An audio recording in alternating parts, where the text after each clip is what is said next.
Being the first time I've ever talked about this album all the way through, um, so Stone Temple Pilots core. I listened to this album. Obviously, we know the radio hits. We were listening to those while we were growing up there in the '90s. All of us. Shout out TK101 who needs to start paying me for these views that we're getting. Just mentioning them, but I had a big Pearl Jam feelings throughout this album. Listening to it, I could really feel that, you know, listening to 10 beforehand. I'm assuming that our boys here in STP had some listens through that either. So obviously, you know, the good songs, Dead and Bloated, good sex type thing, Wicked Garden, Sin, Creep, Plush, all those really, really good. The rest of them I thought were, you know, we didn't fall below an okay on them. I think the only one that probably my least favorite is probably Cracker Man. It's probably my least favorite song throughout. See, it's been probably 25 years since I've listened to this album, and I remember liking Cracker Man. That'd be like one of the better songs on this album for me. So, yeah. But then I don't like Plush, so go figure. Really, I really like Plush is probably my favorite song off the album. I mean, honestly, it's very slow, and the chord progression is kind of basic, and then the lyrics have always kind of bothered me. Like, did he bury his girlfriend? Because, you know, red flag. Yeah, you never know. Yeah, I don't know. Yeah, I mean, you know, I'm not going to tell you it's my favorite Stone Temple Pilots album, but I'm not going to tell you it's not either, because I didn't listen to a lot of Stone Temple Pilots after this. I mean, I listened to a little bit here and there, but like, as listening to full albums from the rest of their discography, I can't tell you I've listened to all of Purple or all of Four, probably all of Purple, surely. At least once or twice, yeah. Anyway, so Pearl Jam or STP, big Pearl Jam thing. I've said Pearl Jam too many times now. So good album. I like it. It obviously fits into my top 10. I'll save what my STP talk for when Bill talks about it later. Oh, of course you are. Why wouldn't you? I will say, not the best Stone Temple Pilots record. Yeah, I'm going to agree with that as well. Not the worst either, though. Not the worst, no. But it is kind of a generic debut. It kind of sets the blueprint for what a industry plant band would do.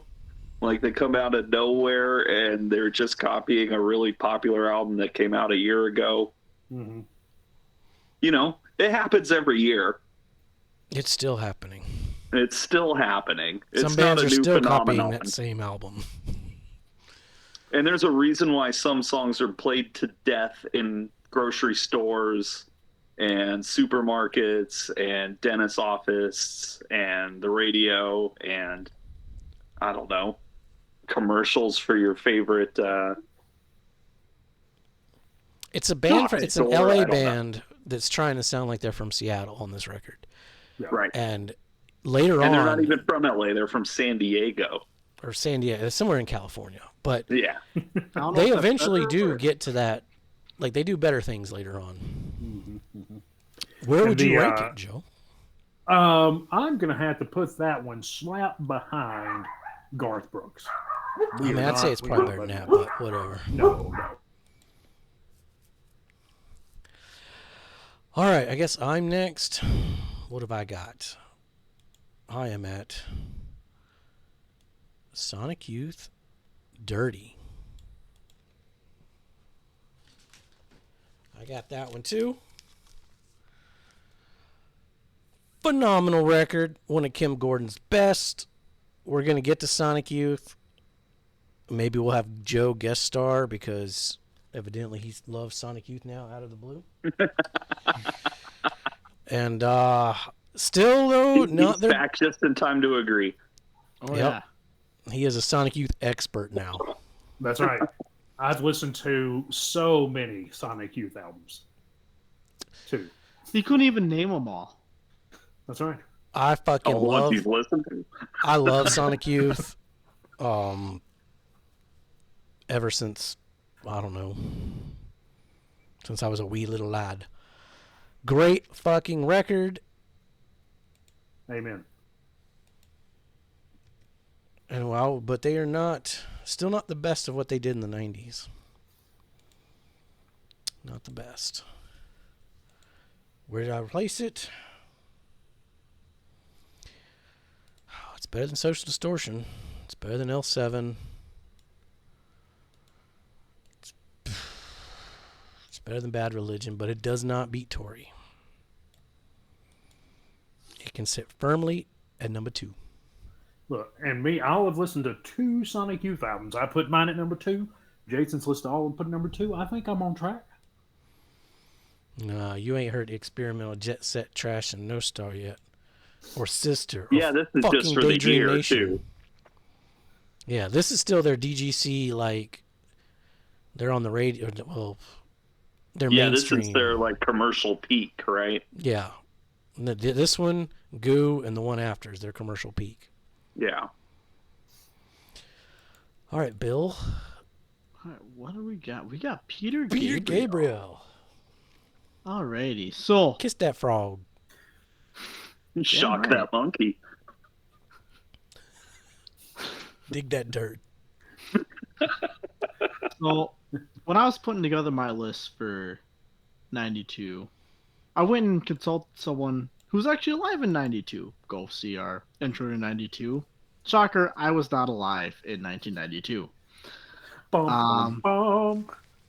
So I went to my mom and asked, hey, Mom, what were you listening to in 1992 or 93?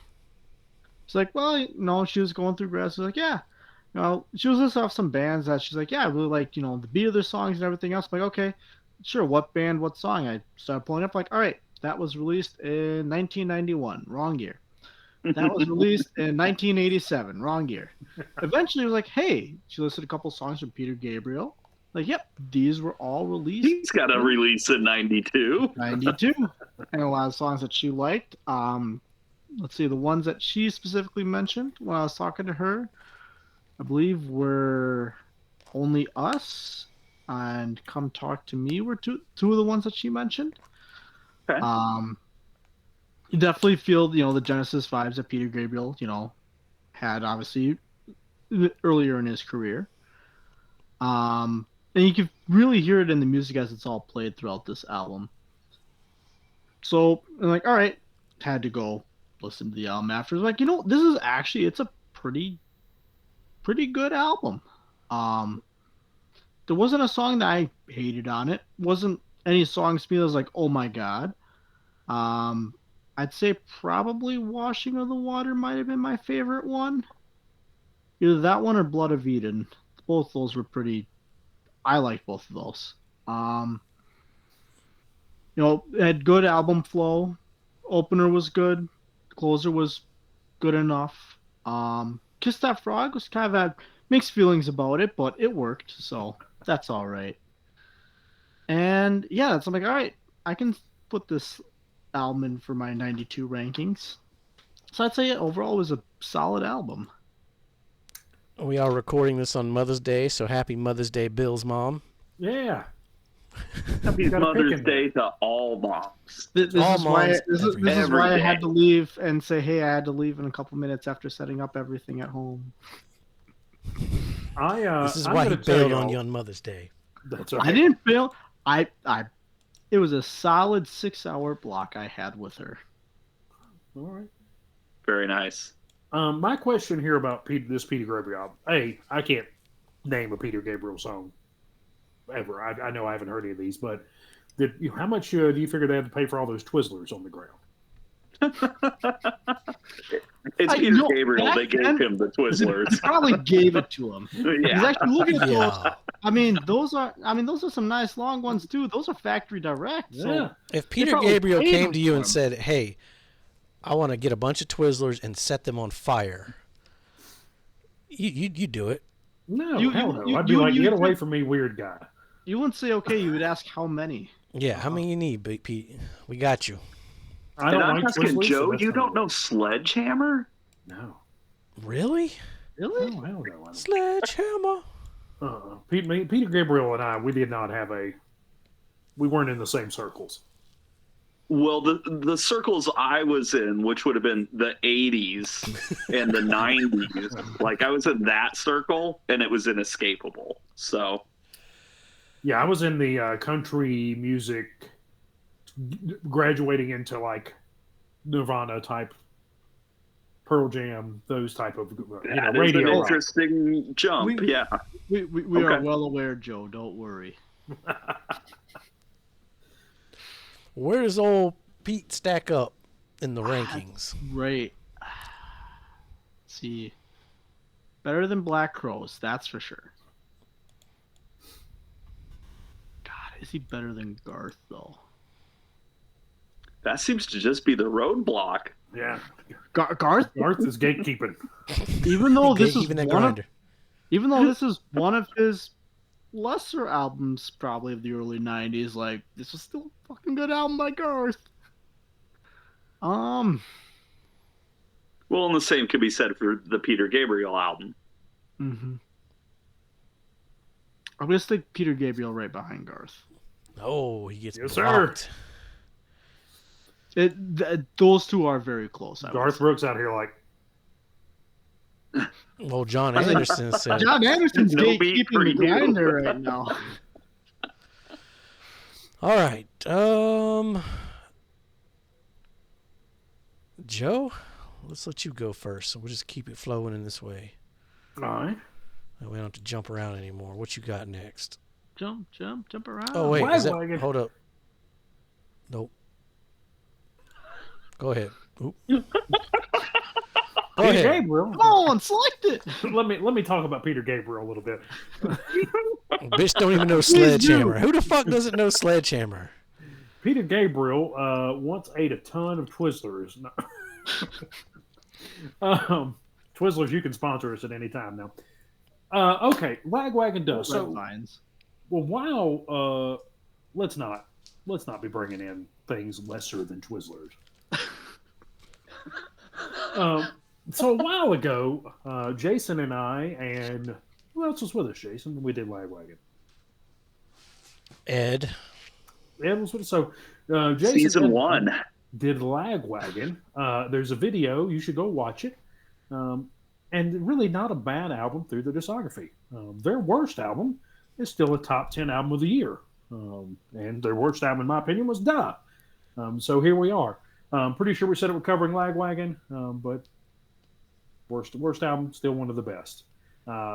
Just great things throughout. Tragic Vision is good. Foiled Again, Bury the Hatchet, Angry Days.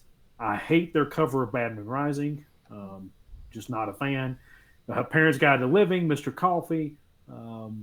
They even have a song named after themselves at the end of it, Lagwagon. So just good stuff throughout. I really, really enjoy this. Now, everything gets better after this from their discography, so I'm sure we'll see them more as we go through the 90s. But good album. Really liked it. Duh.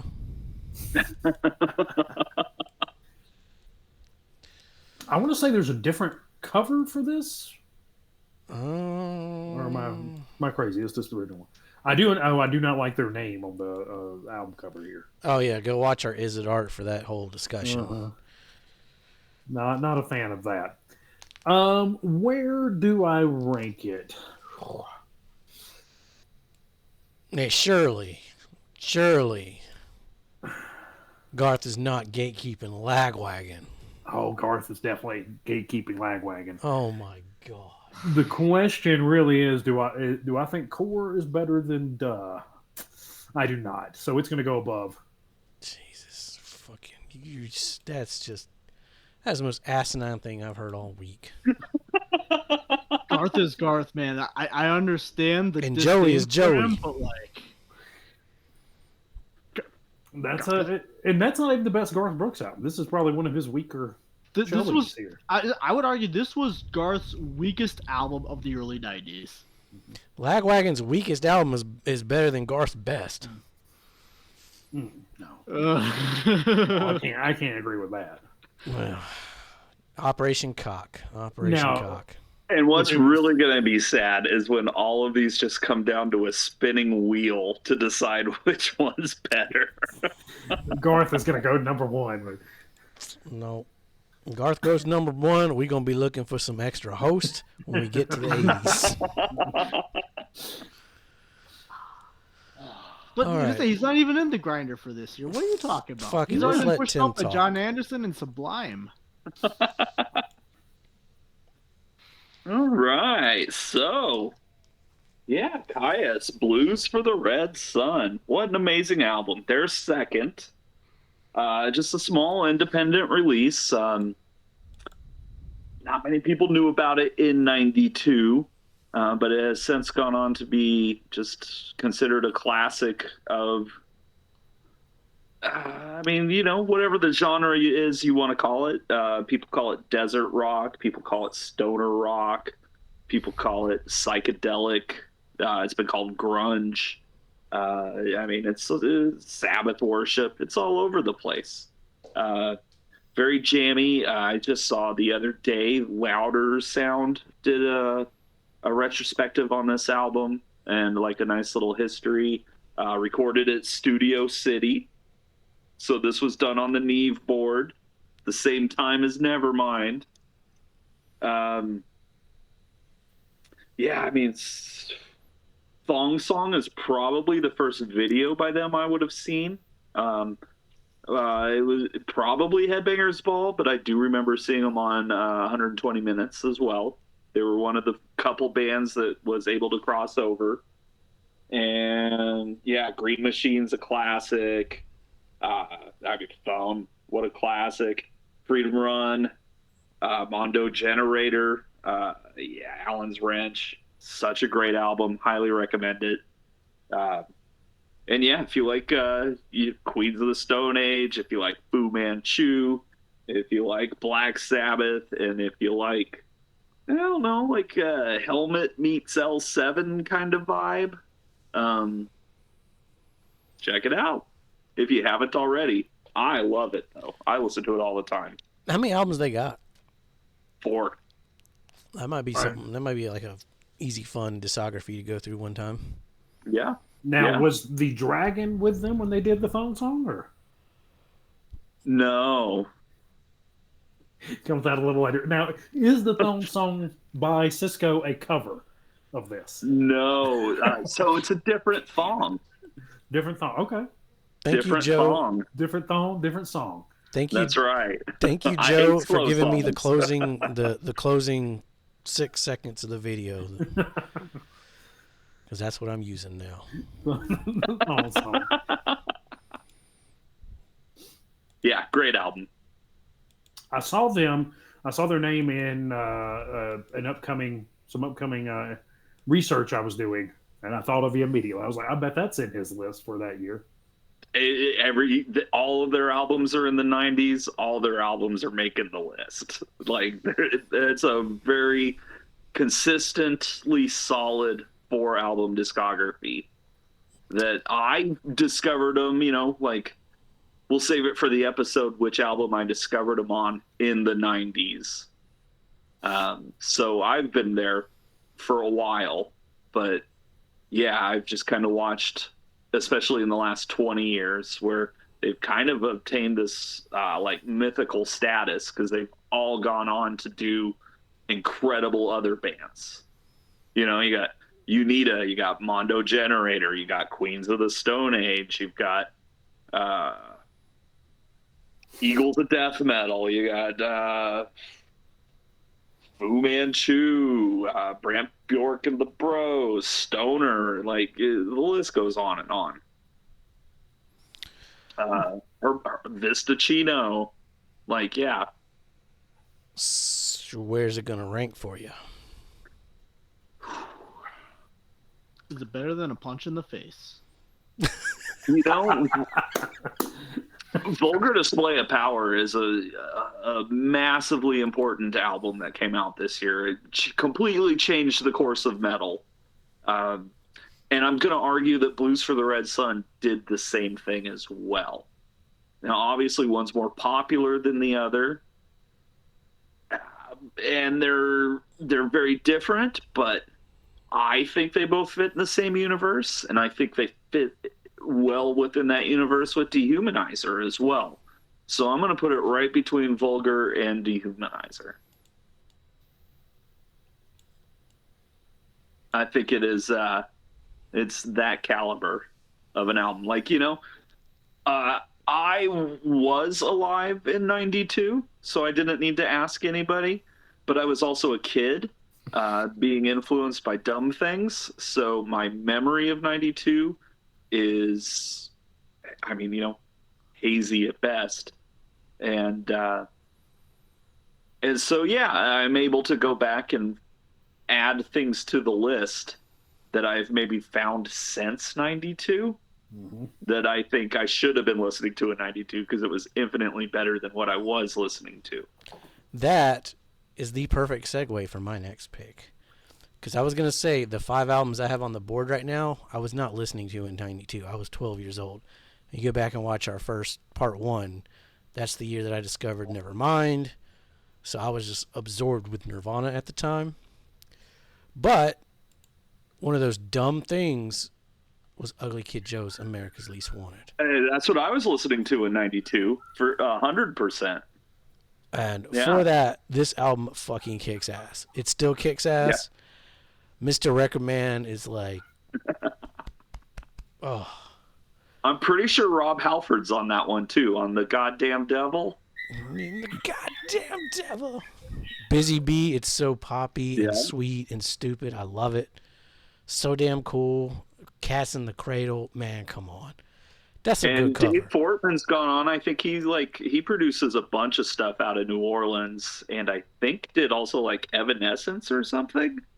And then of course Whitfield joined Life of Agony, and is currently in the Wedding Band, which is Whitfield Crane, Kirk Hammett, and Rob Trujillo from Metallica, and John Theodore or Joey Castillo from Queens of the Stone Age, Mars Volta, or, Circle Jerks, whichever direction you want to go there. So they're all still very active. Yeah, being 12, a lot of the lyrics went over my head. I had no idea what a lot of it he was talking about. I just thought it was funny and cool. But going back and listening to it as an adult, it's still pretty funny and cool. So, yeah, I love it. It's kind of like Blood Sugar Sex Magic. It just has that nostalgia going for it. And it's a pretty solid record. Yeah, it's been a while since I've listened to that one too. And I kind of remember it fading off a little bit towards the end. Yeah, that's the original. Until it got to make Mr. Record Man. That's the original cover. That's not the cover we had on cassette. We had the edited version where like the little guy's all handcuffed and. I have that one on CD. Yep. I ranked it. That was my nickname in school, by the way. It was Joe Mama or Ugly Kid Joe. Okay. And now you're just. So you're Joe. You're just totally adverse to this band. No, I was still fine. I was like, it's fine. I don't, that's a mouthful to be trying to call somebody Ugly Kid Joe, though. Like, sure, yeah, of course. Them. So I was like, I think we can do better, guys. All right. Well, when we get to 93, we'll start introducing you as Ugly Kid Joe. That's right. All right. It's better than that Social Distortion. Overall, they're not better than Social Distortion. But album to album, I think I'd probably listen to America's Least Wanted more. But it's not better than L7. So it's going to sit firmly right there until we get to the next one. All right. Bill, why don't you kick us off? Sure. With what was that? Alice in Chains. Sure, that's right. That was my next album. Subscribe because I picked Alice in Chains for my next pick, which comes out next week. So. Oh man. So let's say you'll hear me talk about this album a lot more in depth here next week when we get to it. The album's opener and closer God damn, they're solid. Them Bones and Wood. But that's a staple. I feel like of Alice in Chains is a solid opener and closer. Fuck. There's not a bad song on this album at all. Like, not even close. Some would say there's some good songs. Some might say there's some good songs. Some might say, Dirt is, an okay song, but it's a great song, so screw them. Yeah, top and I would songs. say too, especially here we are 30 plus years later, it held up. This album still sounds great. Yeah. I mean, what can we say about this album that hasn't been said? If you haven't heard it, do yourself a favor and listen to it. Even Rooster, it fits in great with the album. I mean, what else is Angry Chair? Godsmack. What a great song! Junkhead. Godsmack. Rain When I Die is on this one. I love that song. This is Remember such Down a in the great Hole album. being good. Down in the hole. Yeah. Like this. I'd like to fly, but my wings have been so denied. So this is a phenomenal album. Yeah. And well deserving of being on a 92 top album list. I like the cover also. The album cover looks cool. Yes. Oh, I love that color scheme. Like, I had fun making that thumbnail. Yeah, that is definitely a classic album that has held up. All right, let's see here. Is Garth Brooks gonna gatekeep Dirt? Oh, so What do we you mean? already He's a saying Peter it's better than that Oh God, yeah. and that. Yep.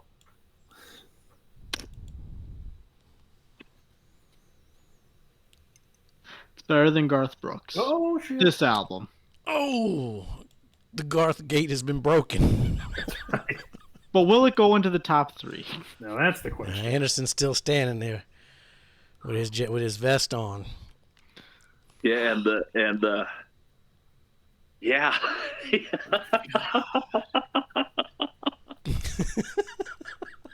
Oh, this grinder's gonna have some spice. Oh, I can't wait till we get to the actual grinder. No, I know it's gonna be great. It's gonna be great.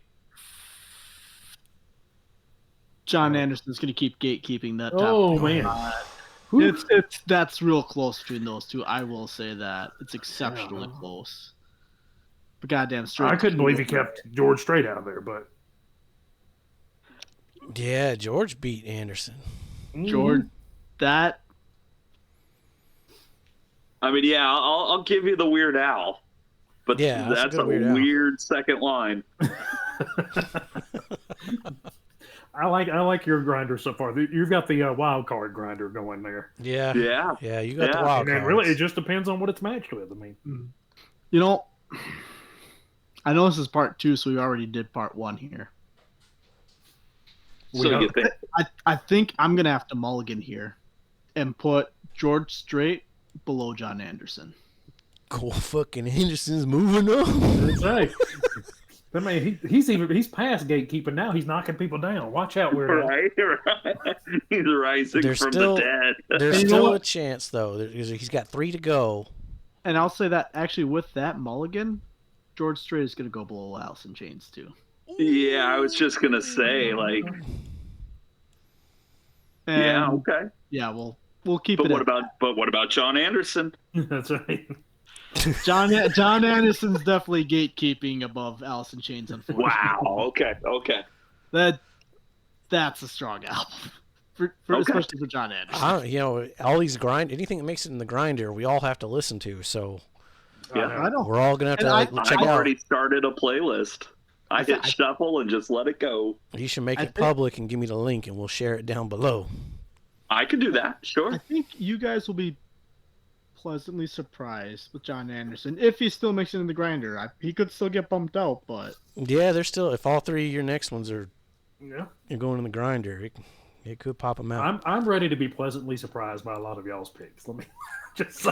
All right, well, let's be pleasantly surprised by Joe's next pick. Oh snap! Speak of the devil. Hey! This is pleasantly surprising. All right, so REM Automatic for the People. So just solid throughout, throughout this entire album. I've really enjoyed going back and listening to REM albums. I mean, it's been a lot of fun to go back because it's not something my normal rotation. So kind of forget how good they are as you go through. So the last 3 tracks, very, very strong. Love how you end those with Man on the Moon, Night Swimming, and Find the River. Love the opening with Drive. Try Not to Breathe, Everybody Hurts, New Orleans instrumental number 1, Sweetness Follows. So all of them really, really, really good. Night Swimming is probably my favorite song off there throughout this entire album. Just love his voice. Now, as you know, I think the previous album I said he can get a little samey sometimes with some of the way his lyrics go and the music. Like sometimes it doesn't mix up as much as you want it to, but still amazing. One thing that's lost in the streaming age is side A from Drive to Sweetness Follows is the Drive side, and Monty Got a Raw Deal to Find the River is the Ride side. That's cool. Okay. Produced by Scott Litt. This is a fucking good REM album. Mm-hmm. It's really good. But like you, REM's not a band that like they don't fit into a playlist for me. Like if I'm going to listen to REM, I'm going to listen to just REM mixed together, all the albums. You go into an REM kick and you're good for a week or so. But It's not something like you don't want to be listening to Lagwagon and then Everybody Hurts comes on. Like just doesn't really work. Yeah, it doesn't really fit in that playlist. But yeah, this is a great record. What they should have done is put Everybody Hurts on the A side and then Shiny Happy People on the B side. Oh, I'd buy that 7-inch. That's right. Everybody shiny, happy, hurt. Uh-huh. Yeah. I don't think we haven't seen the last of REM for the Grinder top 10s for the 90s. All right, Joe. You just disappoint. I mean, I don't even care about your shit anymore. Your shit's all wrong. Let's see. It's better than Even Stone though they have Temple the same Pilots. Yeah, that's mine's so wrong that we have the same top 2 so far. Everything 3 and below is wrong. That's right. So better than Stone Temple Pilots, better than Lagwagon. Now the big question: does Garth Brooks gatekeep REM? Does Garth Brooks probably worst album? Fuck, he's already gatekeeping Lagwagon, which makes no damn sense. So why the fuck not? So we're gonna say no. This album is better than Garth Brooks. Oh, the gatekeeper has slid down together. Gatekeeper slide down. Now they're protecting the 5th spot. We're also gonna say he's better than Sublime. Oh, Sublime out of the Grinder. But not better than Sonic. Sorry, kids. Sorry, Ed. If you were hoping for your 40 ounces to get in the Grinder, just not out. Damn. Okay. I like it. I like it too. Yeah. I would say it is a better album than the Sublime album. Yeah, it's better than Sublime. Strong now your top 3 looks okay. I'll give you that. All right. Everyone's top 3 looks pretty all right now. Yeah. I guess I'm next. What have I got? Let me show this fucking album some love. Since what you mean it's in the top 10 of the 1992? Joe trashed it. Pun intended. By putting it in his top By putting it in my top 10. Pun intended. By putting it above Stone Temple Pilots. Trashed it. All right, you got Tragic Vision, Foiled Again, Bury the Hatchet, Angry Days, Noble Ends kind of Child Inside, Bad Moon Rising, fucking great cover. Beer Goggles, top song, fucking Lagwagon. Mr. Coffee is a top song contender. Go watch our top song video. You got the B-sides. I mean, because I got the reissue double disc. It's got all the demos and shit. This album is fucking good, Joe. It is. It's a good album. It's better than Garth Brooks. I don't know about well, that. Obviously, Jason, you think that because you don't have Garth Brooks in your top 10. You You're haven't damn right seen the light. It's going. It's definitely better than that. It's definitely better than that. Bill, whenever you pick Garth Brooks for a listen through one of these, I may come on with you. It's better than that. I'll put it into the fucking grinder. Ooh. I'll put it in the fucking grinder. It's Lagwagon. That's good. I don't have any problem with that. All right. Tim? What you got for me? Ministry. One that none of us can pronounce. Song 69. Yeah, it's called Psalm 69, The Way to Succeed and the Way to Suck Eggs. I had to copy paste that bullshit. I wasn't typing that. Yeah, I guess streaming, it's going with the little runes or whatever, but this album has always been known as Psalm 69. That's what I know. Just a blast of aggression and anger at the world and assaulting your ears. Arguably the best industrial album of all time. I don't know. We'd get into that if we ever did genres. I mean, you know genres better than any of us because you make them up. So That's true. We got to count. Industrial, though? Come on. Come on. Industrial can be real. All right. Even I know that one. So what genre is Nine Inch Nails? Yeah, even I know industrial. Rock. Man, these kids these days, too. This is a nice little rock album that you could put on, and You can. This is a great Mother's Day album. Let your mom listen to Ministry. I'd probably put a different Ministry album on for Mother's Day. This one's more of your Election Day album. There you go. Anytime a Bush was in the office, Al Jurgensen wrote amazing albums. And this is the beginning of it. You got New World Order, Just What Fix, Jesus Built My Hot Rod, Scarecrow, Hero, amazing. Like, TV2 is still just incredible. Like, blast of technological, just face melt. It's so good. Yeah, this is a Rhino reissue, but it's also the first vinyl release for the United States. So who knows? Yeah, it's a solid album. I still listen to it all the time. I was introduced to this in '92. Obviously, they had a number of singles, and Lollapalooza was a thing that they were on the first one. And so, being a dumb kid, that's what MTV told us to listen to. And yeah. It's a fantastic album. Stands the test of time. The only two things I got to say about this one is, Jesus Built My Hot Rod.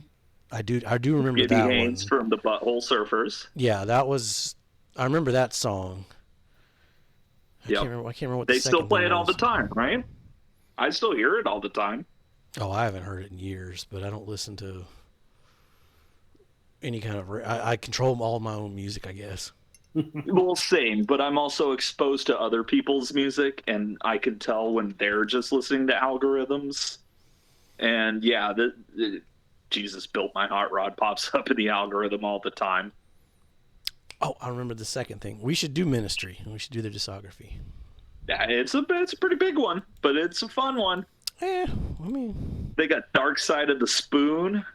Oh. Ooh. Fuck Psalm 69. Their titles are great. Filth Pig's an amazing album that's going to come up later on in the Meat Grinder. That sounds familiar, too. Their hit off that one was a cover of Lay Lady Lay by Bob Dylan. Oh. That was the one that got a lot of considerable airplay at the time.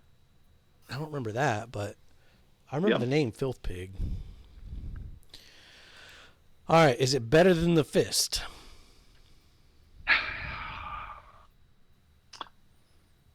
It's funny. I can see where both of those albums were influencing each other at the same time. It's funny because, like, my whole list, like, it's all just kind of like one giant mix meld of, like all these bands were listening to these other bands. Yeah. Yeah, you know what? We're gonna put it below Check Your Head. But I think the Beastie Boys are gonna gatekeep that meat grinder pretty solid. I like it. So far, I'm a fan of every record in the grinder so far, except for John. John Anderson's the only unknown for me. Yeah.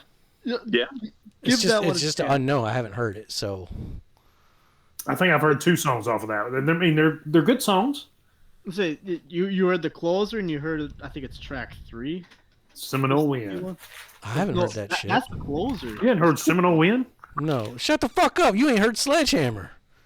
Come on. Somebody heard Seminole Wind. Those are about right. equal, That honestly. just like cancels all argument. Right, like, I know Colors of the We do it Wind. right now, Joe. Go listen to Sledgehammer, then come out and go, yeah, I've heard that. Yeah. I mean, I will say this: Sledgehammer and Seminole Wind comparable. Like usually, you heard both of them. Okay, I'll go listen to Seminole Wind in between we record this and our next video, and I'll let y'all know in the 93 I video. will most likely not listen to Sledgehammer. Because you've already heard it. Yeah, You've you had to will, have heard it. because it'll be on TV the next time you turn it on. Just hear it. It'll be on like some Elon Musk car commercial. Hold. I'll while y'all are talking, I'll listen to a clip and see if I've heard it.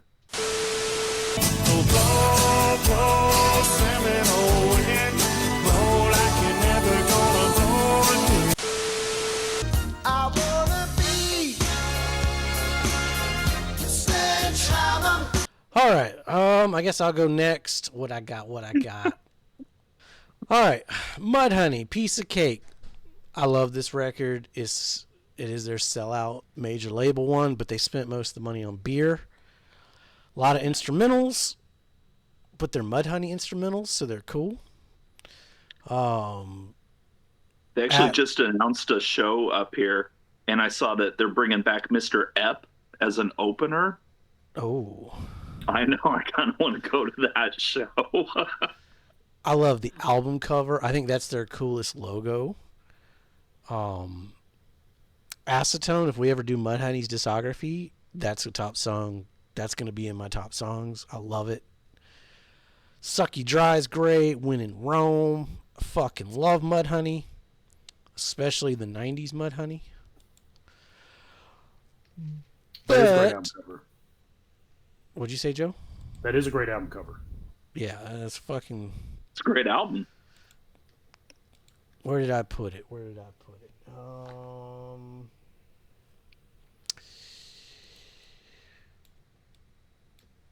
It's going to slide right on up here, but Lagwagon's going to gatekeep the grinder. Because that Lagwagon album deserves to be in the grinder. All right, Tim, Yes. what have you got? So Tori Amos is saying Danzig 3, How the Gods Kill. So, yeah, the first 4 Danzig albums were all executive produced in some fashion by Rick Rubin. I do think that this is the first album where he kind of did the Rick Rubin thing and didn't show up. And I think that it caused a rift between him and Danzig.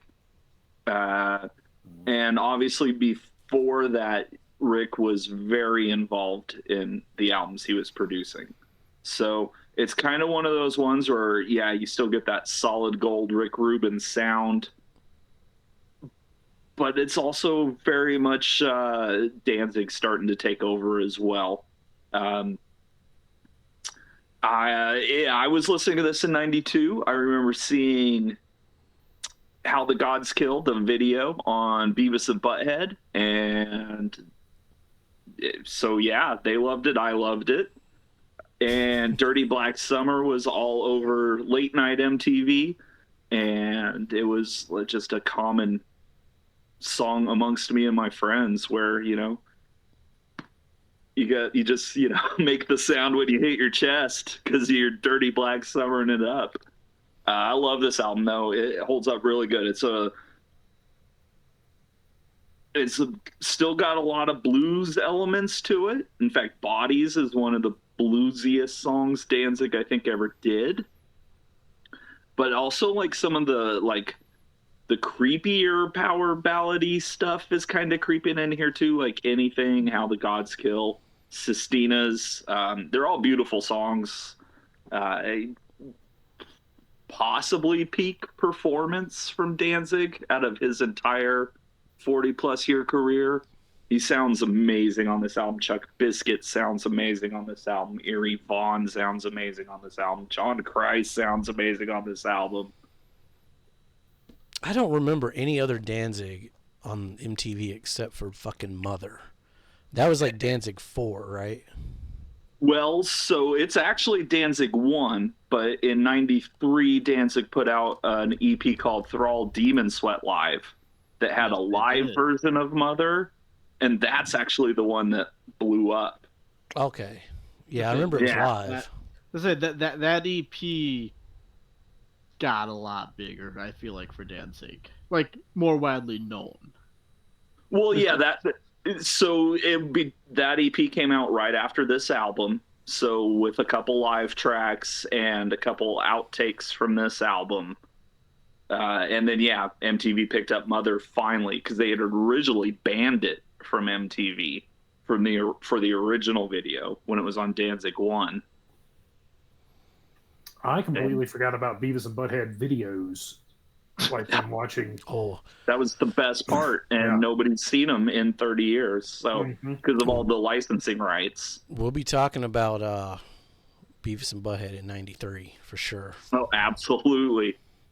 Yeah, no, this is absolutely like when Danzig hits the mainstream. It's this album and that EP, and then yeah, 4 obviously is kind of a turning point in that discography. But I've heard it before. I'll repeat it here now. You just cannot fuck with the first 4 Danzig albums. They're all just amazing. I like that Aliens cover they got going there. H.R. Giger. That is a Giger sculpture, I think, or a painting. That they were able to get. And there was a special edition CD that came with a VHS copy of the uncensored home video for How the Gods Kill. And it was like a 3D print on the box of that. It's pretty cool. Ranking it, though, man, what a great year this was. I'm going to put it right below Pantera. Yeah, that's what people got to understand. This is our top 10 of the year. There was a lot of honorable mentions that didn't even make it. So just being on this list means the record still fucking kicks ass. That's like right. Lagwagon. Like Lagwagon. Some people put it too low, but can't blame them, I guess. You guys even put it on there twice. Like Garth Brooks. Amen. Yep. Yeah, like Garth Brooks. All right, Bill, what you got? Funny how no one's duplicating my picks. Oh, Yeah, that is like, here's a duplicate: Stone Temple Pilots, Part 2. Yay! did I say Pearl Jam before on mine? So, see, Joe already hit on a lot of things that I was going to mention about this one. I'll say, actually, I'm kind of with Tim. I liked Cracker Man as well on this album. Cracker Man kicks ass. Though I also did like Plush, so... Yeah, I think Wicked Garden was pretty good. Mm-hmm. Big Empty's good, or was it Sour Man or whatever it was called? Different there was albums. A bunch. Yeah, exactly. So I can't remember which one's which, but yeah. The singles for this was Sex Type Thing, Wicked Garden, Creep, Plush. Creep. That's the song. Didn't Dead and Bloated come out there? Yeah, Dead and Bloated was also... Yeah. Not a single, but it's on here. It got played a lot on radio. Because that was one of the selling points back in '92. Because I remember I remember seeing the video for Sex Type Thing going, okay, it's not bad, but I'm not going to like rush out and buy it or anything. And somebody did rush out and buy it and let me borrow it. And everybody, I think, that had that experience where they like just kind of heard it at random, or, you know, like, hey, check this out. I think Dead and Bloated was one of those ones where everyone's like, yeah, that's cool. And so radio was like, well, yeah, play it. Yeah, we'll play it. Yeah. We can play it. I'd say it was a solid album. Not the best Stone Temple Pilots album. I'll agree on that one. Yeah, Like, they this get is better. It was still a solid album, I would say, though. Yeah. Industry plant or not. We've had that discussion before. Yeah. We'll have it again. I don't want to go down that road again. But as a debut album, my biggest problem with it is it suffers the same fate as Pearl Jam's 10, where the production on it is so flat, where a lot of it sounds the same, and that to me hurts this record. It's one of the reasons why I don't go back to it as much as a Purple or a Tiny Music or whatever. But still, some good fucking songs on this record. Mm-hmm.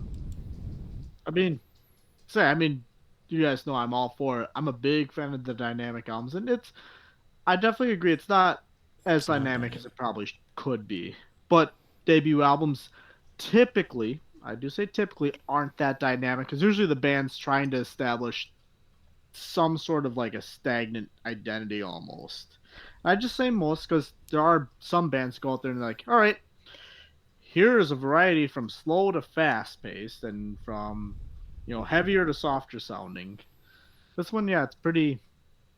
That's got this bump. record. 10. If you go back and listen to Pearl Jam's 10, it follows the same pattern of like having release and, you know, where the river goes. It's very similar. Mm-hmm. Color scheme wise, it's similar. I mean, they knew what they were doing. Oh yeah. They knew what they were doing. Stick around when we get to Pearl Jam. That's going to be a fun discography to go through. I'm about to bring in a special guest. Any Pearl Jam fans out there want to join the show and help me defend Pearl Jam? Let me know in the comments below. And if you're an STP fan and want to come defend them, let us know. All right, Bill, where are you putting it, though? Let's see here. It's above the Black Rose.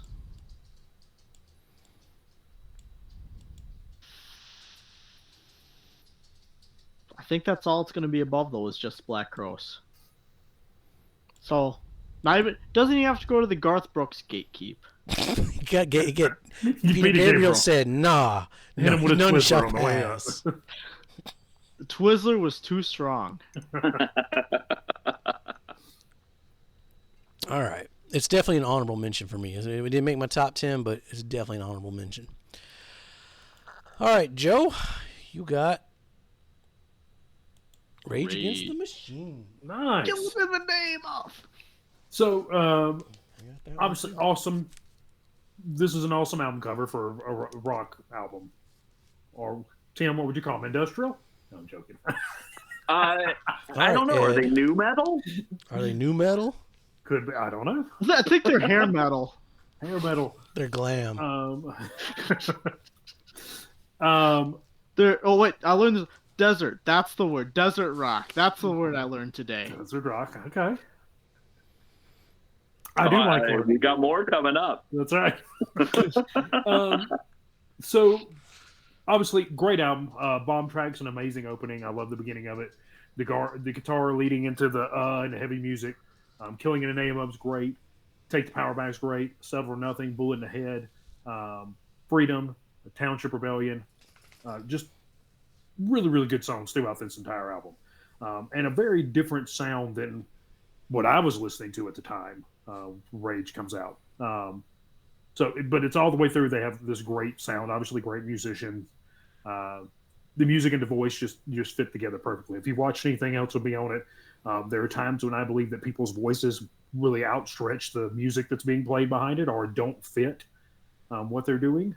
So I have tend to listen for that and have a problem with it. I think his voice and the music just fit together very, very well. So love this album. It's really good. I just read they broke up again. They canceled their reunion tour crap. I didn't realize they were. I thought that had already happened. I thought they reunion for like 3 shows and were like, all right, we're done again. I think Brad. Oh, they reunion for like 7-8 years. Yeah. Nothing recorded came out of it, but they had been doing the greatest hit show around the world. That's cool. Around the World, Last Chance, Forever, Back at It Again for the Last Time tour. Yeah. Ooh, what the hell was Kiss's last tour name? Like the End of the World tour? End of the Road. End of the Road? Oh my god. Yeah. And that was after they had named it the Farewell Tour for the 4th time. I mean, God bless Kiss for still touring, but holy shit. You could easily have first album bias with Rage Against the Machine, but yes. I go back. We could also not. Yeah, you could also not. This won't be the last time we talk about Rage Against the Machine when we talk about the 90s, because I think they get better, personally. Yeah, that's definitely a band I can see where their entire discography makes the meat grinder at some point. Yeah, it's a damn good record. It's definitely an honorable mention for me. Joe, where are you placing it? It's definitely better than that shit. Yeah, it's definitely better than Garth that. Brooks. It is going to be better than Lagwagon and Garth Brooks. And Sublime. And Sublime. But it is not better than Automatic for the People. Wow. Okay. I'd probably go with Rage on that one, but that is a good REM album. I'll give you that. I mean, hey, Automatic for the People doesn't have Maynard on it. So that makes it better. I was like, I think you're one, man. That's my winning point right there. You're right. It just writes itself. And I'm not telling you there's a big gap between REM and Rage there. I don't think there's a huge one. It's just my preference of album. All right, what do I got? Face to Face. I don't really. It's good, but it's not their best. But it's still really fucking good. I don't know. Do you guys even know this record at all? Has anybody heard this? No. Whatever you say, we're gonna believe. So it is fucking phenomenal. It will blow your shit. The guitar riffs, the drumming. You forgot to say away. Is it new metal though? No, this is fucking This is pre-new, post-hard, Desert Eagle, Fly Zone, butt rock, blue state, kick-ass fucking pop punk. It's pop punk. So what is that specific genre called, Tim? What, pop punk? Oh no, the Desert Eagle. Sometimes soft, sometimes hard. Depending on what region you're from. Yeah. It's got multiple names, but desert, stoner, doom. Is it high desert, low desert? You gotta. Yeah. If you like the high desert punks. Shut the fuck up. It's still in that band name right there. No, nobody can take it. In the comments below, you're not allowed to take that. That's our band name. Yeah, I love Face to Face. They get better. This one has Disconnected on it, which is going to be a top song for Face to Face. You've Done Nothing, Pastel, Walk Away. It kicks ass, but they do get better. Like if we were ranking Face to Face, this wouldn't be my favorite Face to Face. But you guys should definitely check it out. I mean, Blink-182 owes a lot to Face to Face. Interesting. Okay. That cover is very Fugazi. It's it is very Fugazi-esque. Also, we're talking 92 now. Remember that. Yeah, no, that was definitely a thing in 92. So, I mean, like, for what this album is for in the year, this like predates a lot of shit that's gonna sound just like it. So, where did I place it though? Where did I place it? Damn, I placed it that high. All right. does it finally break the Sonic Youth gatekeep? It ain't that high. I got it above that and that. It's breaking the leg wagging gatekeep. That's what it's doing. No, it ain't even breaking L7. Okay. I guess it wasn't that high, but it felt high. I had it that high. Number 7. Sonic Youth and Tori both in. Yep, Tori Yeah. and Sonic Youth are in. We got Tori's got Weird the Al bye. and Faith No More also. Yep. John Anderson is in. No, he could be out. He could be out. Weird could Al's be in. out. Not Weird a Al lock is yet. Locked. He needs another team to lose before his playoff. My favorite of the Contentions inside are in. baseball of this Yeah. is we already told people we've recorded this before. Yeah, but I literally do not remember. I don't either. I feel like I remember the best, which is kind of scary. I remember mine. I don't remember y'all's at all. Yeah, I remember mine. Oh, snap. Mondo Well, you know, Bizarro. It's not their best album, but it's a damn good one. Heidi Yeah, is a this head was case. kind of a renaissance time for the Ramones. New label, new bass player. Dee Dee is still writing a number of these songs, though. Take It As It Comes is on here. Their amazing cover of the Doors classic. The singles, like you got Strength to Endure, Poison Heart. Main Man, that's a great song. This one has the fun cover of Spider-Man that they did. Censorship is a good song about Tipper Gore. That, you know, got to have that. The Job That Ate My Brain, that gets stuck in my head a lot. Strength to Endure, though, I think is probably like the one on here that everybody's gonna know. But there's a lot, like, there's not a bad song on here. Heidi Is a Head Case. That's a fucking classic. Yeah, I mean, and like you mentioned earlier, it's not A and B. There's a barbed side, wired side. Oh. Weird, Yeah, definitely. I mean, it's the Ramones. They're the greatest band ever. Like, of course they're gonna make the list.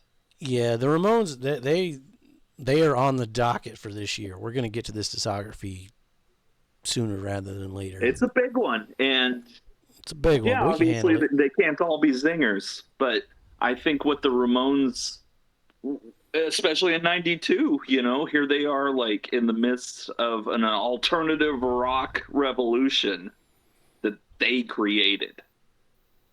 And they're still They're just finally fucking... starting to get their due and like have popular bands go, no, we're into the Ramones.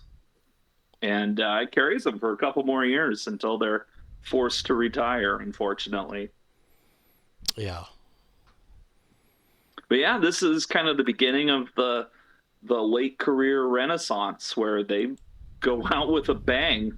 Obviously, it's not as impactful as the initial spark, but I think it goes to show just how timeless they truly are. The Ramones will never die.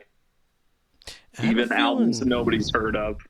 I have a feeling we'll be talking about them again in this Grinder series. Oh yeah. Oh, yeah. They'll make another appearance. Or two.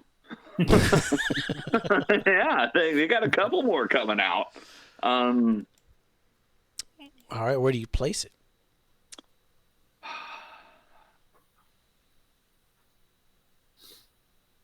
I mean, ultimately, I think that Danzig album's better than it. Ooh. Slotting it into the But lap. again, all 9 of the albums that I've picked so far are among my favorite albums of all time. Yeah, You know, I have super trouble fucking- narrowing that down to favorite, because, yeah, I've got hundreds to choose from. can't even pick a favorite band, let alone a favorite album. Right. It's hard as shit. Yeah, but all of these are just incredible albums and highly representative of what I think 92 was, which ultimately was quality. A lot of good stuff in 92. Yeah. Oh yeah. All right, Bill, So what was just because going it's on? at number 9 on the list, I wouldn't say like, oh, it sucks or it's okay or whatever. No, it's a fantastic album. Yeah, Check it's it number out. 9 out of 400 or however many albums came out. Yeah. Get some more quality in here. Everybody hurts. Sometimes. So, if you had asked me back in 2012, so I'm between junior high and high school, what the greatest, my top 10 albums were, I would have said REM's Out of Time would have been in that list. If you asked me 2013, I would have told you that Automatic for the People is better than Out of Time. Both phenomenal albums, to clarify. Both. If you haven't listened to either of the albums, you should listen to it at some point in time. Not just because REM's a great band, because they were great albums. That's the reason they made my list in 91, made my list again in 92. Drive is a phenomenal open, and Find the River, I think, is a phenomenal closer.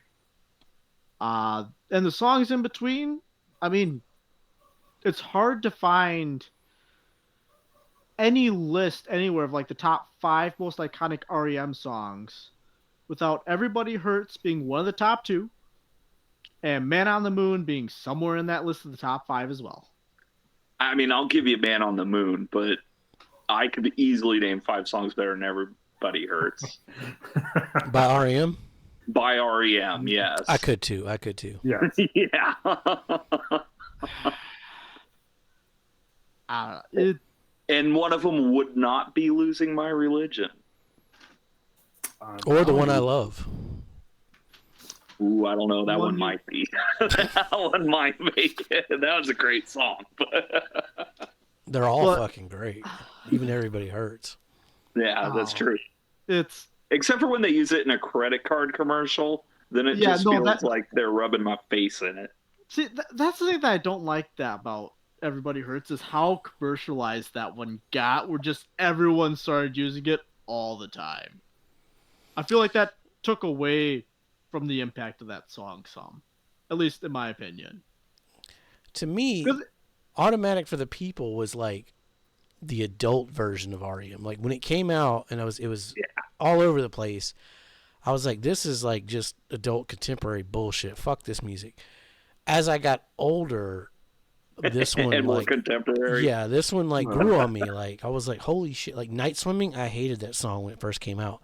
Now it's a top song contender. I mean, you want me to give you some bad news there for you, Jason? What? Who covers Night Swimming? I know who. Yeah, it was a top song on that one too, wasn't it? That's right. Yeah, this is a great record. Like it Drive. I guarantee you, it's gonna make my top songs when we get to REM. I might have to veto yours though. Which you could, because it's not my number 1 REM song. Oh, well then I would have to veto it. I'll have to put it in my number 7 then. That's right. No, it's a fantastic song. Man, that's the thing. Once we do the top songs for an artist, it's like, is someone gonna steal it? All right, it's not my actual number 7, but I'm saying it number 7 so I can keep it. Yep. That's right. Yep. Top songs is a dirty, dirty game at ODD. That's right. Goddamn, gloves are off all the time, even if people who are in the top songs guest starring don't understand how it works. Yep, that happens a lot. I do it all the time. We try to explain it. Let me try to explain it. Hey man, you don't know what you got till it's gone. Oh yeah, you ain't gonna explain nothing to him. All right. Shout out Cowboy. So Joe, where you? It's not even you. Joe's already got it. It's I'm me. gonna put it back at number 3. Number 3. All right. Where's it going for you, Bill? Well, speaking of number 3, Shit. let's see, definitely better than all. Garth Brooks is not gatekeeping REM. It's broke the Garth gate. Now, Definitely breaking the George Strait gate. But is it breaking the dirt gate? It's breaking dirt. Oh. I mean, that's it's getting fine. That's a great. Which, just like Tim said, these, in my opinion, these are all great albums you should listen to at some point in time. Sure. Am I putting it above John Anderson though?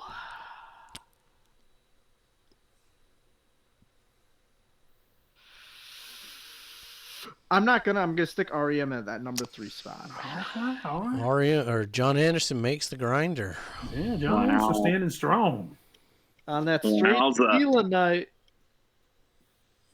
That Seminole wind's blowing strong. That's right. All right, Joe, what have you got here? No whammies. The Gits. All right. The Gits. So I like to tell people how the sausage is made. And I can't speak for Tim, Jason, or Bill, but generally when I do when doing this is I go through and look at whatever albums came out in the particular year, 1992. And then I kind of narrow it down and try to listen to as many of those albums as possible to see if something I missed. I missed the Gits. I've never heard of the Gits before doing this. And when I started listening to this album, I was like, holy shit, this is really good.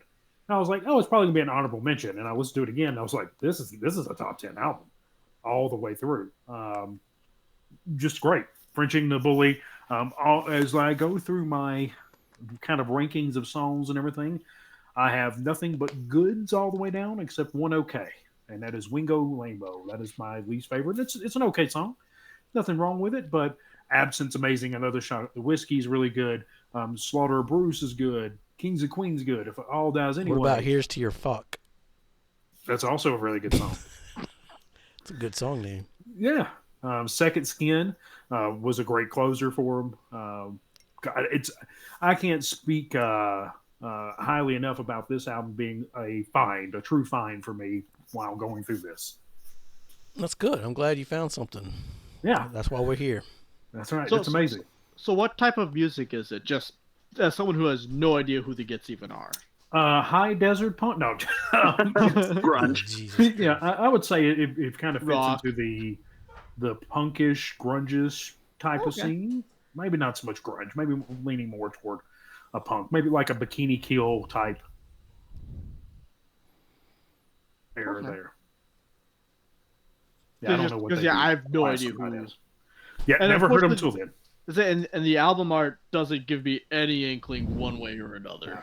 That's a very like Melvins-esque album art. Uh-huh. And unfortunately, I do not both remember from the lead Washington. singer's name, but unfortunately, I think this is her last album. Mia Zapata. Yeah.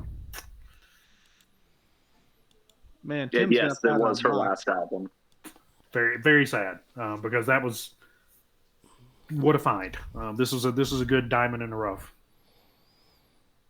Okay. Yeah, I think if she had lived, they probably would have been a lot bigger because they were starting to make a lot of noise at the right place at the right time. Mm-hmm. I'm going to tell you that the Gits are better than Stone Temple Pilots. So anybody out You there heard it that here knows Stone first. Temple Pilots, you're recommending they should listen to the Gits. And I am going to put it behind Lagwagon. Thank God something else made it behind Lagwagon besides fucking Stone Temple Pilots. And because of my small amount of time with the Gits, that could change. I think they could move up significantly. That album could move up significantly in my listening. But for right now, we're gonna slot them there. All right. What have I got? Ooh. Ooh. A classic. A classic. Man, if you would have asked me 3 weeks ago, I would have been like, white trash, 90s, no effects. Nah, they get better. But going back and listening to it for this review, it's fucking good. Remember, this is post Nevermind. This is the first no effects record post Nevermind. What do they do? I mean, this is when all the record labels are grabbing up all the Stone Temple Pilots, all your Green Days and Offsprings right around the corner. Like, they're sucking up all that rock and roll. They come out with a please play this song on the radio. Like, they purposely said, fuck you. You got classics like Buggly Eyes, Sticking in My Eye, Sold Out. You got what I think is the beginning of the Liza and Louise story, which when we cover No Effects, we'll get into that. I think Bill will enjoy that series of songs. I like stories. It's a good story. It's a love story. Yeah, the round children. Story I want to tell. I Want to Be Your Baby, like, you got a fucking Johnny Appleseed in between them. You got Bob, which is top song contender. This album fucking kicks ass. This was definitely in my honorable mention section because it's a good album. I think there are better NoFX albums, and I like the ones I picked ahead of it. That one just moved up my NoFX discography when we cover them. I'm starting to question 94 over 92 for NoFX. That's a big choice. Yeah. Where did I place it? I'm just gonna start moving everything down. It's Bumping out definitely better than leg Face to Face. Not better than Face to Face. Little Seven, Bad Religion, Mudhoney. It's definitely better than Lagwagon. It's better than Sonic Youth, but it ain't better than Tory. It's going number 2. Bam. Look, he was talking some mad shit earlier about having Lagwagon in the grinder too. Hey, I at least tried, but when you're talking Lagwagon's debut versus like NoFX's like 6th record, whatever number it is, ain't no comparison. Hell, Lagwagon just fucking rips off NoFX. They even say it in the comic book on Live in a Dive. So yeah, here's the Melvins post Nevermind, and well, hold up now. You're not holding up Lysol. Oh, but I am. There's been an issue with the copyrights on that one, where they got sued before the album even came out, but it had been printed. So you see Lysol on the side there, but any actual releases had a piece of black tape over it. And then, and it's still not streaming. And about 10 years ago, they put together a couple reissues where they're now calling it Lice All. Musical genius right there. Paired with the Eggnog EP that came out in 91. But also in 92, the Melvins put out their solo albums in tribute to Kiss. So this is actually one of 4 releases the Melvins put out in 1992 alone. And the CD was great. So there is 6 songs on this album. Originally on the CD, it was all mastered as 1 track. So you got 1 track that's, 55 or 35 minutes or whatever it is, 31. No song titles are listed anywhere. So, you're just forced to just, dive in. You can't, have any real preconceived notions about it. Goddamn. And then what they're doing here is it's half Melvin songs, half covers. They do 2 Alice Cooper's covers and a Flipper song. And then the rest are all Melvin's jams, like Hung Bunny, With Teeth, Roman Dogbird, all amazing songs. I love their cover of Sacrifice. I love their cover of the Ballad of Dwight Fry. And that only leaves Second Coming, which is another Alice Cooper song that they cover in a minute.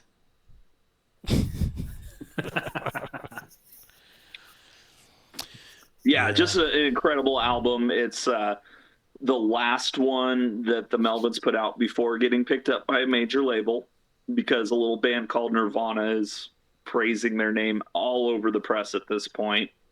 In fact, Dave Grohl is on one of the other releases from '92. He's all over. He does the bass and the drums and vocals on a song for the King Buzzo album.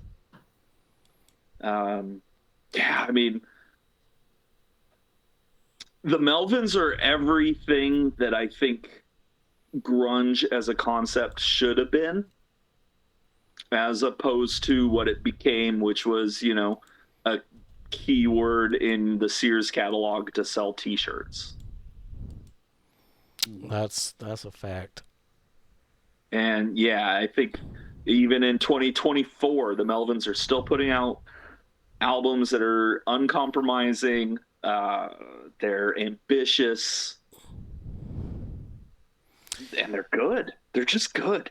Like you can't mess with the Melvins. They're I would say one of the best bands of the last 50 years, and they continue to just awe-inspire. And this is that's going to be a huge discography when we get to it. But Lysol is going to be towards the top. This is, I think, top tier. We'll get to that. Go check out our review of the new Melvins that just came out, which is was fantastic. Shocked. I bought it on vinyl. That shit was fucking good. Saying that, though, where are you ranking it? Saying that, though, where am I ranking it? Well, I'm going to say it's better than the Ramones. I'm going to say it's better than Danzig. I'm going to say it's better than Pantera. I'm going to say it's better than Caius. I'm going to say it's better than Black Sabbath. I'm going to say it's better than Ministry. Okay. But I want to see Check Your Head in the Grinder, so we're going to keep it right there. Yes. Check Your Head's going to get some votes, I'm telling you. Yeah, it's it's a ridiculously good album. All right. And we're going to have to listen to Lysol anyway when we cover the discography. Yes. All right. Bill, take the power back. Yeah, I mean, that's this album, isn't it, really? I'll say, so my introduction to Rage was Killing in the Name, which makes sense. I would argue that's probably their most widely known song by Rage Against the Machine, especially in the mainstream culture. Yeah, I'd say that, yeah. Yeah. So from there, I'm like, all right, what else was on this album? All right, I know, I recognize the name of the song, and I recognize the album, or the artist. What else we got here? Bomb Track, I had mixed feelings about as an opener. I felt like it was a good opener. But like, it felt like it was a roller coaster for me. Killing in the Name, do that one. Take the Power Back, thought was a good follow-up. And that's most of, honestly, the rest of this, they're good songs. Second half of this, I'd say probably Know Your Enemy was probably my favorite in the second half of this album. Fistful of Steel was also good, though. I like that one a lot. This is just a good, solid album. We already touched on this before with Joe, and then you guys kind of filled in besides that. Not a lot more for me to add here, other than it's, even in 92, the debut album, it was a solid. God, there's a lot of albums in these early 90s that were debuts that were really fucking good. Yeah, like I said, you could easily have first album bias with that one. Yeah, I still think the first three are the strongest tracks on there, but me and Bomb Track, I love what they're doing there with that one. I think that's a great album. I used to play that riff all the time on my guitar. That's a fun one. All right, where's it going to go, though? That's a great question. Will it break the REM gatekeep? Well, I'll do the. It's better than Black Crowes. Better than Stone Temple Pilots. Well, Better than Peter Gabriel. It broke the Twizzler. Garth Gate.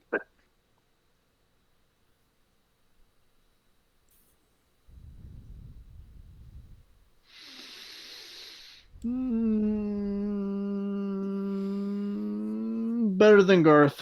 Oh. The gate And has better been than- shattered. Better than George. Not better than Alice, though. I could see that. Honestly, I could see that. Dirt is so damn good. I mean, I could see that. they're all good. That's a tough. That's Yeah. a I tough. want to listen to all these again. Hey, you will soon. With some new things. All right, what's Joe got? Joe's gonna wrap us up here with the last album. Will REM get the bye? Probably not with that. Oh boy. Does everyone pull out their albums? That's right. That's right. 180 gram. So on one of our Nirvana videos, we have at least two now. Yeah. We've talked about this before, and you go back and watch it, and you can hear everybody's thoughts on it. This is a great album, even as a compilation album. I could not put it in with being what it is. I love pretty much everything on here. There are, Dive, there's Sliver, Stain, Been a Sun, Turnaround, Molly's Lips, what an amazing song. Son of a Gun's great. I do not like necessarily this version of Polly as much as I like the studio album version. This one's just a little too fast. See, I don't I know. think I'm going to prefer this one, honestly. I prefer the Nevermind one, but this one is Yeah. fun. Like, I'm glad it exists. Yeah, okay. Yeah, and that's me. I It's not like that it's bad. To me, I like the other version better. Sure. Sure. Beeswax, I love the line, I got my titillate spade. Downer, Mexican Seafood, Hairspring Queen, Aero Zeppelin, all those are good. I think Mexican Seafood, I've said it before, I don't really love the way he sings it on there. It's still a good song, just not there's something about it that gets me. And then Aneurysm being at the end there. Best I'll be version so- of Aneurysm. Really Better good. than the Smells Like Teen I Spirit do version. not love the beat it part throughout it, though. I'm gonna beat that to death. I'm gonna beat it to death. Well, let Dave Grohl know. Yeah. Dave, if you're listening, don't do that. Incesticide's a weird record because it's totally a record DGC Geffen, like, we got to capitalize on Nevermind blowing up. We got to get something out. It's definitely a corporate let's sell some record album. Yep. But it's also very Nirvana, and like Kurt did the artwork, the front and the back. He did the liner notes.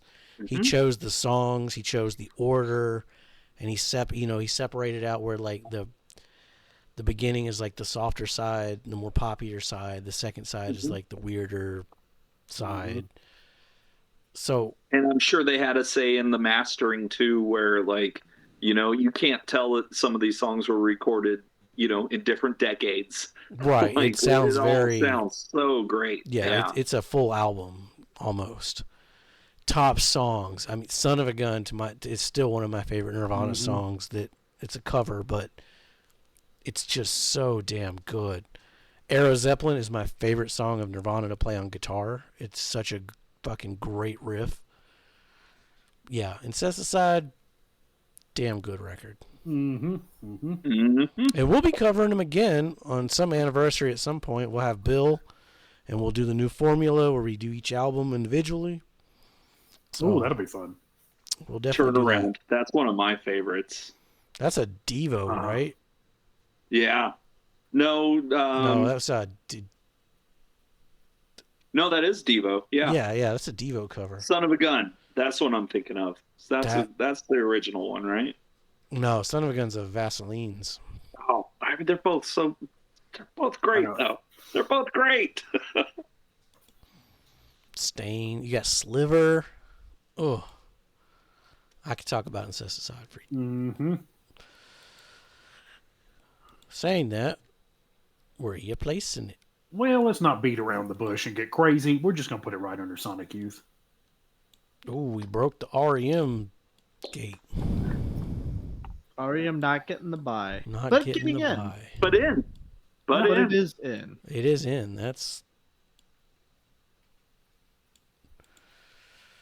I'm gonna pretty have to change good. my playlist. Yep. Gotta add these If to it the wasn't a playlist. compilation album, if you hadn't heard these songs in other places, it'd probably go a lot higher. But I'm a knock it just for that. So Tori gets a buy. Sonic Youth for some reason gets a buy again, which is crazy. I did not expect anybody. I was like coming in like I'm gonna have to represent Sonic Youth because nobody gives a shit about Sonic Youth but me. But Joe has fallen in love with them, so I'm happy. I love they're such a great sound. I'm pretty sure they're not going to make my grinder for 94 or 5. It's too. Competition's going to get a lot tougher here as we go on. There's a lot in 94. Yeah, 94 is going to get tough. Well, we got to get through 93 first. Yeah, 93 is going to be a good week. Yeah, it is. So, give us a like, give us a subscribe, let us know how we're doing. What's your top 10 records for 92? I want to give a shout out for Joe for joining us again. As I wanna always. give a shout out to Bill for being one of the most consistent, persistent people we've had on the show. Give a shout out to Tim for always fucking being here. The most knowledgeable person on the show. Yeah. As I said, none of us know any of these genres. Like Tim, he's just like, yeah, it's this, high desert, pop punk. Oh, I didn't even mention how this created drone metal. We've talked about drone metal before. Yeah. Drone metal has come up. You're right. What my favorite, I know we're wrapping up here, but even the first time Tim came on, Jason afterwards, I was like, this man knows a shit ton about music. Like talking about all the producers and the albums and stuff, and I was like, they sound nice. I like it. It's good. It's got a good beat. I could really bug out to it. All right, next week we're doing Alice in Chains, which is my pick. After that, we're doing Queens of the Stone Age, which is Tim's pick. And after that, we're doing Nickelback, which is Bill's pick. So stick around for that. And see you on the next one. Be safe. Make good decisions. Let me see that